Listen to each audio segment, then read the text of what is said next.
What's up guys, welcome back to another video. It's been a very long time since I ever made a video. It's been like more than a month. It feels kind of strange making videos again. Now I'm not gonna go into too much detail why I didn't make videos. I'm moving out of my old apartment, going into a new one. Corona got something to do with it. My mom caught Corona and I was in quarantine, so I could not come here. So yeah, it was a little bit of a hassle making videos and I just decided from not doing it. Also taking a little break from making videos. I've been making videos for almost 4 years now and I just want to take some time off. So I did that. Also, what happened, there was not much stuff to film with the Corona and the moving. I couldn't get parts here. So yeah, I didn't really know what videos I had or could make, but at one point you have to start again, and here it is. I'm making videos again. Hopefully I'm not gonna take a break again, but I'm just gonna make them and see what goes of it, if the videos are good enough to post on the channel or not. Lots have changed in the workshop. We got those like plastic things to make it warmer in here. Outside it's like 5 degrees, inside here it's 18, so that is something good. Now that little heater can be a problem.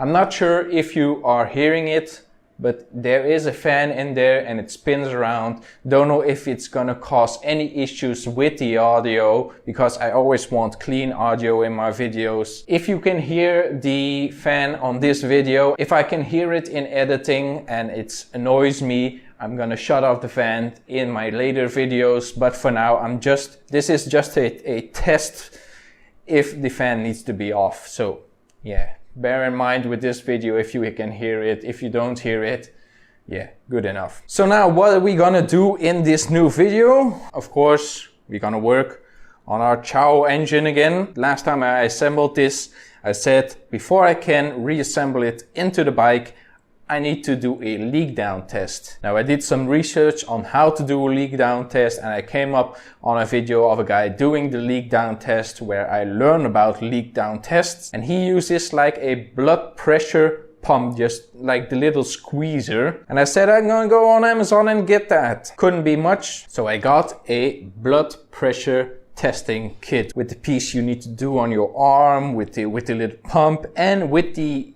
gauge. Now with a little more research, the max of this gauge is exactly the pressure you need to do a leak down test. So we're gonna make a leak tester out of a blood pressure gauge. But to do that, I'm gonna need some connections to this engine, mainly on the intake port and the outtake port. I'm just gonna need to close one off and be able to put in some air on the other one.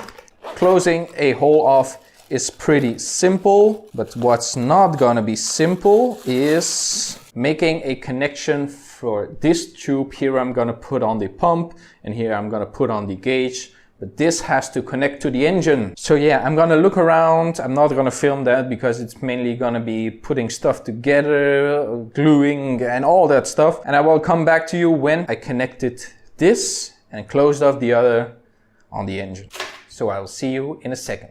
So I did a lot of snooping around. I found the right pieces to make the leak down tester. It's a little bit sketchy, but if it works, that's all that matters. So here is my leak down tester kit. We got our pump and our gauge running through here, going through this adapter. Of course, looks sketchy, but it works.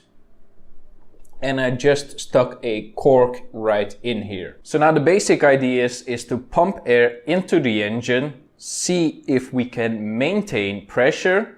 If not, we have a leak. If we find a leak, close it off, do the pressure test again and all that stuff. So that is what I'm gonna do. So here is my pressure gauge. I already did this, so I know what's gonna happen. When I pump air, it loses all its pressure immediately. So we have a big leak. Now I tested everything. I tested the adapter, I tested the gauge, whatever. Let me show you. Okay, everything is loose. And when I hold it, the pressure keeps. When I close it, So this is not the problem. Connect it back, again, give it some pressure, and the gauge goes down all the way. So what you can do to test it, take some soapy water and a brush, put it on and look for any bubbles. Now I know there's no bubbles over here. Let's see right here on the seal. Also no bubbles. So where are the bubbles coming from? Where is my pressure? Why isn't it not building up? Let me show you. And this is the problem that I was most concerned about. One thing we addressed a long time ago. It is the decompression valve. So right here we have the decompression valve. It should seal up, but when we apply pressure and apply soap, oh, lots of bubbles. Lots and lots of bubbles. Oh, look at that. All those bubbles. Now you can say, hey, it's not seated right, just push it in a couple of times. Now let's see. Oh, still a lot of bubbles. A lot and lots of bubbles. So my decompression valve isn't sealed up, but hey, we spent hours and hours and hours and many times closing it up with the whole grinding tool and grinding paste and whatever. So why doesn't it work? Now when I first bought the cylinder kit like 10 years ago, when it came in the mail, I saw that the cylinder head didn't come with a decompression valve installed. No problem. I'm gonna take the old one from the 50cc and I'm gonna put it in there.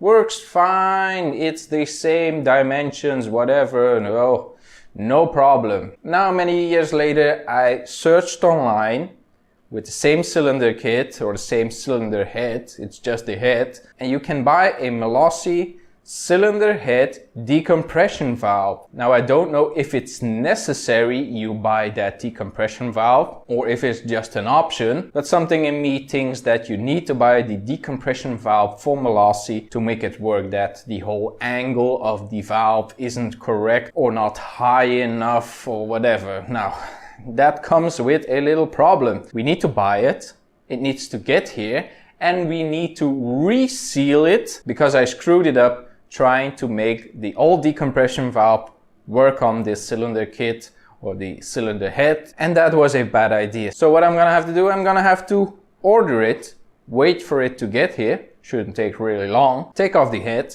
regrind the new decompression valve for the cylinder head, reinstall it and do a leak down test again. These are the kind of problems that I wish JMPB Parts was closer to me.